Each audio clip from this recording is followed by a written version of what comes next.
Please stand for the Pledge of Allegiance. Put your right hand over your heart. Ready, begin. I pledge allegiance to the flag of the United States of America and to the republic for which it stands, one nation, under God, indivisible, with liberty and justice for all.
Good morning, Cerritos High School. It is Mr. Walker here. Happy Monday, the first Monday in May. Can you believe it? We're already into the month of May. It won't be long until I hear pomp and circumstance. The class of 2021 will be graduating. Coming to a quick end here, but it is a busy end because once again, we've got all of these activities going on to finish the school year out. Activities I'm so happy that our students get to participate in. We're salvaging something out of this COVID year. Let's talk a little bit about our sports teams. First off, boys soccer. They were playing Pioneer on Thursday afternoon. A defensive battle once again. They fell down 2-0, but for the second straight game that I've watched, they did not allow a single point in the second half, a single goal, I should say, and they kept fighting all the way through. They've got just one game left, and they're very injury depleted at this point in time, a very, very small bench to go to, but they continue to fight to the end, and that's indicated by the fact they're shutting out teams in the second half despite their low numbers. One last game against John Glenn on Monday, and we wish them the best. Let's talk about wrestling. Wrestling was going on in the West Gym as that soccer game was happening, so I was kind of moving back and forth to watch both of those matches. Wrestling, the boys beat Artesia. It was real impressive to see. We had pins from Nathan Rim, Mateo Martinez, and Mr. Fukuchi. He won on points. So the boys are having quite a year this year, and pretty impressed by their efforts out there. The girls wrestling team, it's just Malia who has returned as a wrestler this year, and she's good. The girls lost to Artesia, but she did pin her competitor for a victory and a few points, but not enough to get the victory. A lot to say for her to be the only girl out there competing for our school. And I just want to encourage any of our young ladies that have any kind of interest in wrestling. Girls can wrestle, and they're actually quite good. Come on out, take a look, talk to the coach. We need to get some more girls to build up that team. All right, Friday was really a neat day for me. When I was saying good morning to students as they came in through the South Gate, a young lady told me, "Hey, Mr. Walker, happy Principal's Day." And I had no idea that it was some kind of National Principal's Day. And then when I returned to the office later on the morning, the ASB students surprised me with this, a Walker's Walker cookie. It was a large chocolate chip cookie and a delicious chocolate chip cookie, I might add. I wasn't able to eat it all. I had to share it with some of our front office staff as well as my own family. But I want to thank the ASB for that special gesture on their part. Certainly love our ASB as I do all of our students. On Friday, we did have some athletic events. The girls and boys basketball teams were playing John Glenn High School.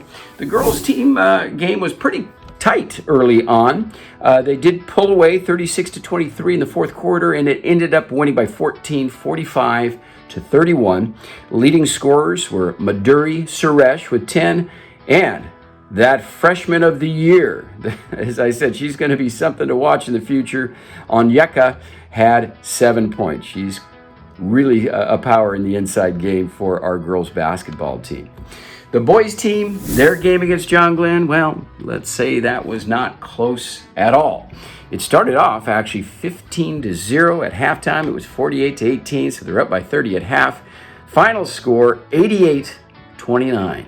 So that was a little lopsided. I will give credit to John Glenn High School and all of their efforts that they made to try to stay in there, but they were just outmatched this time around. Leading scorers for I'm going to call out a couple Dons that I don't normally get to call out because we did obviously play everybody in this game. Alec Reyes had 9. Armand Soriano added 8. I have to mention, even though he gets mentioned every week, Obeane only played 2 quarters but still had 16 points. So that was quite a game for him. Now, as the week ended, that didn't mean that sports ended, at least for all of our sports team, and in particular our football team, had a banquet on Saturday night that I had the good fortune to attend. It was out in Los Alamitos. This football team is, well, historical. I never thought I would be able to say that we had a league champion football team. As you know, we've not had great success for really the last 20 years, but ending that 20-year drought of league football championships this year, super proud of Coach Carter, his staff, and mostly the young men that worked so hard to bring us that league title. So they were celebrated on Saturday night. They had quite a few awards. Let me tell you about them. First off, getting Comeback Player of the Year. That was shared by Pablo Vega and Derek Toguchi. Then, Most Inspirational. Not a surprise here because he's got quite a personality, Mr. Trent Wilson. Newcomers of the year, there were 2 of them, Aiden Diaz and Francis Carrillo. Congratulations to them. And to some of those guys that just go out and play hard and hit hard, there is the Hard Hat Award, as it is called. That went to Gio Magana and Eric Louis III. Neither one of them very big, but neither one of them scared to mix it up with the bigger players that tend to show up out on the gridiron. Most improved went to Kafir Ben Yosef, one of my favorites, quite a personality in his own right, and then Elijah Grandfloor. Then lineman of the year was Jace Ramirez, who was a star on both sides of the ball for this year, both offensive linemen and defensive linemen. And then defensive MVP, that went to Nathan Indo. Offensive MVP was shared by 2 of our athletes, Dion Reavers and Andrew Ramos. Andrew the Rabbit Ramos, as I like to call him, because he's about that elusive when you try to tackle him. Special teams MVP went to Jonathan Martinez, our kicker, who kicked the first field goal I've seen any of our football teams kick in the 7 years I've been here. Coach Adams said it's probably longer than that, even 10 to 11 years before we've actually had a field goal. Our student athletes of the year, very important to me, of course. Got to make it happen in the classroom as well. Mr. Will Reed and Mr. Nick De Giuseppe. Teammates of the year also happen to be brothers, Jonathan Sagan and David Sagan. And then the Don Pride Award goes to the player, or players in this case, who kind of represent the whole package of what Cerritos High School Don football player is supposed to be all about. And that went to Andrew Barron and Joseph Quibrentar. So, nice event, good food, and a great time to celebrate a wonderful, wonderful season for our young men on the football team. Well, that is it for me, except to say, it is the dawn of a new dawn week. Let's make it a great one.